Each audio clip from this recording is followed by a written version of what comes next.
عمرك اشتريتي حاجة وبعدها قلتي أنا اشتريتها ليه أصلا؟ أو شفتي حاجة وعجبتك جدا وقلتي لازم أجيبها وبعد ما اشتريتيها اكتشفتي إنك أصلا مش محتاجاها؟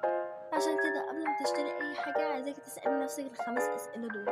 أول سؤال، أنا محتاجة الحاجة دي فعلا؟ يعني هل أنا فعلا محتاجاها ولا بس عشان شكلها حلو؟ لأن في فرق بين الحاجة اللي احنا محتاجينها والحاجة اللي احنا نفسنا فيها. تاني سؤال، هل عندي حاجة شبهها؟ مثلا لو عندك 3 نوت بوك ولسه ما استخدمتهمش وشفتي واحدة جديدة وعجبتك، اسألي نفسك أنا محتاجة واحدة كمان أصلا ولا لأ.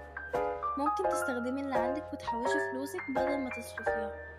تالت سؤال، لو مشتريتهاش دلوقتي هفضل عايزاها؟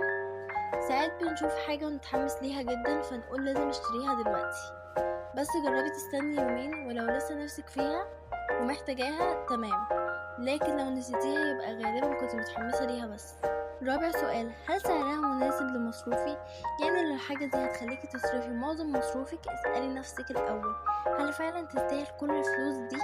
ممكن تشتري حاجة أرخص وتحوشي باقي الفلوس. وآخر سؤال وده أهمهم، هل أقدر أستخدم الفلوس دي في حاجة أهم؟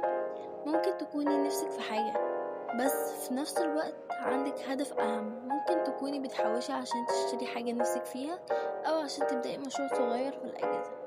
فاسألي نفسك أنا عايزة الحاجة دي دلوقتي ولا هدفي أهم؟